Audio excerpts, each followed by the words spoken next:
किरतपुर से जिला परिषद कुलसुम बेगम जिनके प्रतिनिधि हमारे बीच मौजूद हैं। निजाम दीवाना भी यहाँ मौजूद हैं। ये भी चुनाव लड़े थे जिला परिषद का, लेकिन हालांकि चुनाव में कोई एक ही पहलवान जीतते हैं, वैसा ही हुआ। कुलसुम बेगम चुनाव जीत गई, चांद साहब चुनाव जीते, लेकिन बहुत दिनों के बाद बिहार में नजर आए हैं।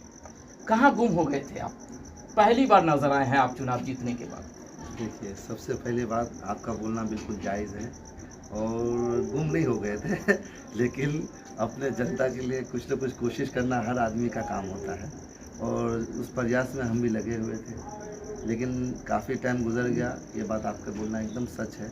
लेकिन मैं गुम नहीं हुआ था, अपने तरफ से पूरी कोशिश कर रहा था कि मैं अपने लोगों के बीच कुछ जाऊँ। तो उनसे जो हमने इलेक्शन के टाइम पे जो वादे किए थे या जो हमने उनसे कहा था कि हम आपके लिए ये करेंगे वो करेंगे, जब मैं इलेक्शन जीतने के बाद हम लोग जब अपने जगह पे पहुँचे तो हमें ऐसा एहसास हुआ कि हमने जो भी वादे किए हैं अपने लोगों से, अपने जनता के बीच में, वो कहीं ना कहीं हमसे पूरा होने जैसा नहीं दिख रहा है। तो हमने अपनी तरफ से पूरी कोशिश की कि जब भी हम अपने जनता के बीच जाएं तो खाली हाथ ना जाएं। हमने जो भी उनसे वादा किया है कुछ ना कुछ ज़रूर लेके जाएं ताकि उन्हें ये महसूस हो। बड़ी उम्मीद है यहाँ के लोगों को आपसे। जी बेशक, हमसे लोगों की उम्मीदें जुड़ी हैं। ये मेरे भाई हैं, मेरे दोस्त भी हैं और इनकी भी उम्मीदें हमसे कुछ जुड़ी हैं। लेकिन हम लोग ये कोशिश करेंगे कि हम जिला परिषद भले जो भी हो, लेकिन हम सब का एक प्रयास रहेगा कि हम सब मिल के अपने क्षेत्र के लिए, अपने लोगों के लिए जितना हो सके कोई भी काम के अंदर मिल के हम लोग अपनी दोस्ती यारी से उस काम को बढ़ाएं और उस काम के लिए हम लोग दिल से मेहनत करेंगे जिससे हमारे लोगों के, यहाँ के गरीब जनता को जिससे भला हो और वो हमारे लिए सबसे बड़ा महत्वपूर्ण काम होगा। सोमवार को शाम 6 बजे इनका धाकर इंटरव्यू होगा। आज सिर्फ इनका ट्रेलर है। सामने निजाम भाई हैं, निजाम दीवाना के नाम से जाने जाते हैं। निजाम भाई, आपको क्या नजर आ रहे थे चांद साहब? जी बिल्कुल, कुछ दिन पहले भी यहाँ पे जब भी मतलब बिहार आए हैं तो हमारी और चांद भाई की मुलाकात हुई है और इस किरतपुर प्रखंड के जनता के लिए हम लोग कुछ ना कुछ यही बात करते थे कि यहाँ पे जनता का विकास कैसे होगा, इस क्षेत्र का विकास कैसे होगा। लेकिन समस्या एक आ रही थी, समस्या ये हो रहा था कि ऊपर से कुछ फंड वैसा नहीं आ रहा था जिससे विकास हो। लेकिन अभी हमारे चांद भाई आए हैं, जैसा कि आपको ही बताए हैं कि कुछ हम ले करके आए हैं और जो भी लेकर के आए हैं वो पेटारा खोलेंगे निश्चित रूप से। सोमवार को जब आप कह रहे हैं तो कल खोलेंगे पेटारा। पेटारा कल खुले? जी बिल्कुल। कितना आप संतुष्ट होंगे इनके पेटारा खुलने से? बहुत ज़्यादा, क्योंकि उम्मीद जनता के साथ साथ मेरा भी बहुत ज़्यादा है कि बहुत कुछ होना चाहिए और जितना ज़्यादा हो वो भी कम होगा और बहुत ज़्यादा खोलने की उम्मीद है। बस मैं यही कहूँगा चांद भाई के लिए कि मुद्दत गुजर गई फ़िज़ा भी बदल गए, मुद्दत गुजर गई फ़िज़ा भी बदल गए, इनके इंतज़ार का घड़ियाँ ख़त्म हुई। ये हमारे बीच आ गए हैं।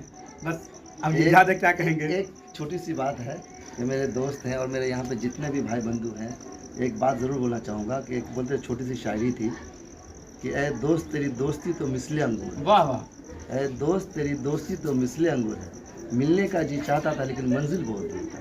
तो वो हम उस मंजिल को छोड़ के अपने दोस्तों के बीच आए हैं और हम कोशिश करेंगे कि हमारी दोस्ती बरकरार रहे। हमारे यहाँ के जितने भाई बंधु हैं हम सबसे प्यार मोहब्बत से, अखलाक मोहब्बत से अपने काम को अंजाम दें। और एक आपसे ज़रूर बोलना चाहेंगे आपके माध्यम से अपने तमाम भाइयों को, नौजवानों को, कि संघर्ष ज़रूरी है। हमने वादा किया, हमारे भाइयों ने वादा किया, कुछ नौजवान क्रिकेटर हैं जिनके लिए हमारी कोशिश होगी कि उनको क्या चाहिए। तो ये सब चीज़ों के लिए हमें थोड़ा वक्त लगेगा ही, लेकिन मैं आपके माध्यम से ज़रूर बोलना चाहता हूँ कि इंशाल्लाह ये वादा है कि अपने भाइयों के लिए, अपने दोस्तों के लिए हमसे जो बन सकेगा हम अपने से ज़्यादा कोशिश करेंगे उनके हर काम को अंजाम देने की। निजाम साहब ने कहा है कि मुद्दत गुजर गई, लेकिन मुद्दत के बाद फिर चांद साहब नजर आ गए हैं। लेकिन क्या कुछ पिटारा लेकर के आए हैं? पिटारा का क्या कुछ राज है, क्या कुछ रहस्य है, वो खुलेगा सोमवार को। अपने क्षेत्र की जनता के लिए क्या कुछ लेकर के आए हैं, क्या कुछ संदेश होगा, वो सब सोमवार को खुलेगा। लेकिन कहीं ना कहीं निजाम दीवाना खुश है कि आज चांद साहब नजर आ गए हैं। इनके दीदार से आप भी खुश हैं? जी बिल्कुल, क्यों हम खुश क्यों ना हों, क्योंकि बड़ा ही इंतज़ार कर रहे थे और इंतज़ार कर वही होता है कि सब्र का फल मीठा होता है। हमने सब्र किया, हमें उम्मीद था। जनता कुछ ये पूछ रहे थे कि भाई चांद भाई वो जीत करके गए हैं, उसके बाद से कुछ क्षेत्र में दिखाई नहीं दे रहे हैं, कुछ काम नहीं हो पा रहा क्षेत्र में। तो क्या हुआ, इसका वजह क्या है? हम जहाँ तक कि हमें हो रहा था, मैं जनता को ये संतुष्ट कर रहा था कि भाई सरकार का फंड ऊपर से नहीं आ रहा, कोई आदमी अपने घर से कितना कर पाएगा, क्योंकि ये एक आदमी का सवाल नहीं है कि एक आदमी को चांद भाई दे देंगे। ये पूरे प्रखंड का सवाल था, पूरे प्रखंड के लिए इनके पास उतना योजना नहीं था। लेकिन आज कुछ आया है तो निश्चित रूप से हमें भी बहुत खुशी हो रही है, और मैं ये खुशी पूरे प्रखंड वासी के लिए कहूँगा कि भाई आप भी खुश रहिए, क्योंकि आने वाला वक्त आपका सुनहरा होगा। ये ईद जो आने वाला है आपका, रमजान मुबारक का मुबारक महीना के बाद, ये एक सुनहरा ईद और ये मुबारकबाद ईद जो होगा आपका, वो एक अच्छा ईद गुजरेगा। एक अच्छे ईद के साथ चांद साहब कल यानी कि सोमवार को क्या कुछ लेकर के आए हैं, वो पिटारा खोलने वाले हैं।